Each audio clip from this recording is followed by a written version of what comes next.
Hi friends, இன்றைக்கி வந்து Friday vlog தான் பார்க்க போகிறோம். மத்தியானத்துக்கு நான் என்னெல்லாம் சமைச்சேன்னு வாங்க பார்க்கலாம்.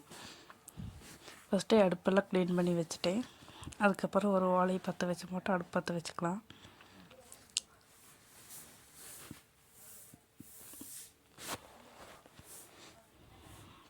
இப்போ கட்டையெல்லாம் இருந்தது, அதையெல்லாம் போட்டேன் அடுப்பில்.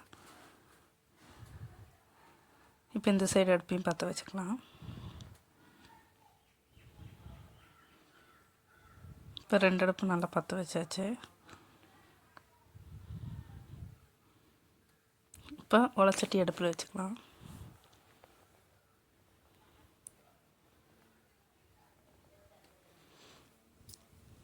அதுக்கப்புறம் மண் சட்டியில் வந்து மட்டும் பருப்பு சேர்த்துக்கலாம். பருப்பெல்லாம் நல்லா கழுகியும் போட்டு அடுப்பில் வச்சு கொஞ்சம் தண்ணி ஊற்றி மஞ்சள் பொடி போட்டு வேக வச்சுக்கலாம். அடுப்பில் வச்சாச்சு. இப்போ தண்ணி ஊற்றிடுறேன்.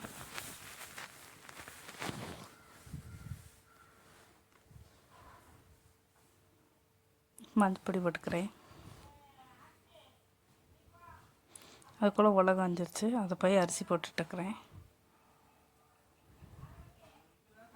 இப்போ தண்ணி கொஞ்சம் எடுத்து வச்சுக்கிறேன் சீக்கிரமாக கொதிக்கிறதுக்கு. இந்த சைடு வந்து பருப்பு நல்லா கொதி வரக்காச்சு. இப்போ 2 அடுப்புலையும் நல்லா தீ எரிஞ்சிட்ருக்குது. அதுக்குள்ளே வந்து மட்டும் நம்ம பொரியலுக்கு வந்துட்டு பீன்ஸ் அறுத்துட்டுருக்குறேன்.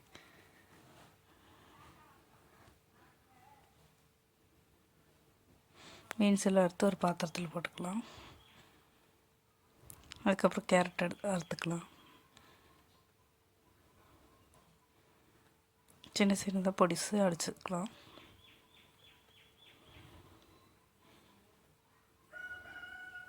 அதையும் எடுத்து பாத்திரத்தில் போட்டுக்கலாம். அதுக்கப்புறம் முட்டைக்கோஸ் இருந்தது, அதையும் கொஞ்சம் அறுத்துக்கலாம். பாதி எடுத்துக்கிறேன் இன்றைக்கி.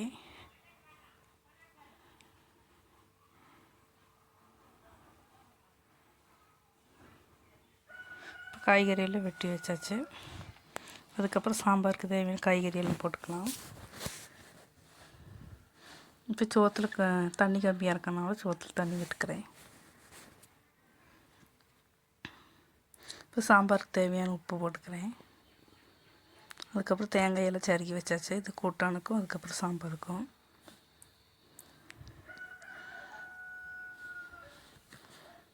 இப்போ காய்கறிலாம் நல்லா வந்துருச்சு.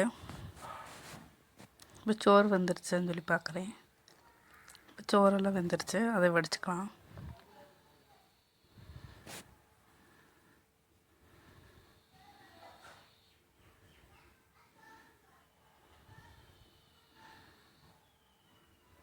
சோத்தையில் வடிச்சிட்டேன்.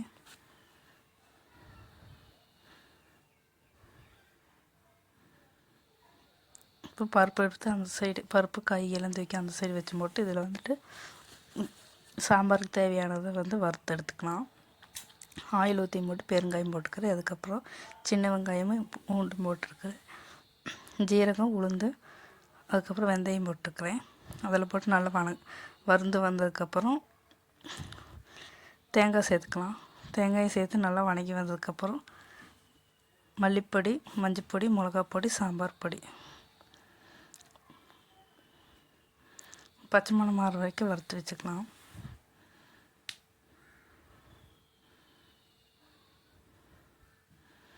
நல்லா இலக்கி விட்டு பச்சை மணம் போகிற வரைக்கும் வறுத்துக்கணும்.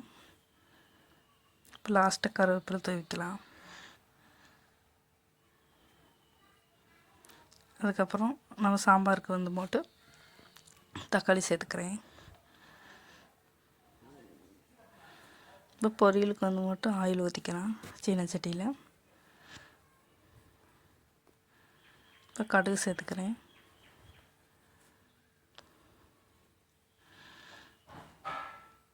கடுகு நல்லா பொரிஞ்சு வந்தோடனே பெரிய வெங்காயம், பச்சை மிளகாய் சேர்த்துக்கிறேன். அதுக்கப்புறம் உப்பு சேர்த்துக்கிறேன். இதெல்லாம் நல்லா வணங்கி வந்ததுக்கப்புறம் கருவேப்பிலை சேர்த்துக்கிறேன். அதுக்கப்புறம் தேங்காய் சேர்த்துக்கிறேன். இதெல்லாம் நல்லா வணங்கி வந்ததுக்கப்புறம் நம்ம எடுத்து வச்ச காயை சேர்த்துக்கலாம். முட்டைக்கோசு, கேரட்டு, பீன்ஸு நல்லா சேர்த்து நல்லா வணக்கி விட்டுக்கலாம். அதுக்கப்புறம் நம்ம தேங்காய் வறுத்தது வந்து மட்டும் மிக்ஸி ஜாரில் வச்சு அரைச்சி அதை ஊற்றிட்டு பின்ன புளி இருந்தது அதையும் ஊற்றியாச்சு. இப்போ மிக்ஸி ஜாரில் இருக்கிற மசாலாவெல்லாம் மூடி போட்டு நல்லா குலுக்கி இதில் சேர்த்துக்கலாம். இப்போ தண்ணி ஊற்றிக்கலாம்.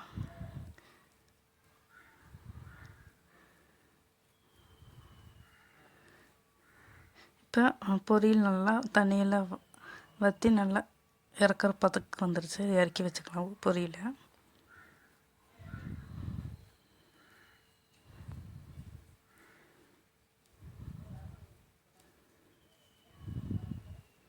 அதுக்கப்புறம் சாம்பாரெல்லாம் நல்லா கொதித்து வந்துடுச்சு. இப்போ இந்த சாம்பாருக்கு வந்து தாளிப்பு போட்டுக்கலாம்.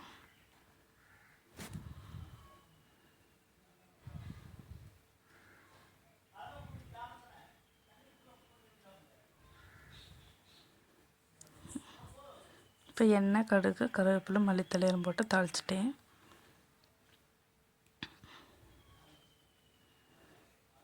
இப்போ சாம்பார், சோறு, அதுக்கப்புறம் பொரியல் எல்லாம் வச்சுருக்கேன். அதுக்கப்புறம் நான் பப்படம் காய்ச்சினேன். இதுதான் இன்றைக்கி சாப்பாடு. வீடியோ பிடிச்ச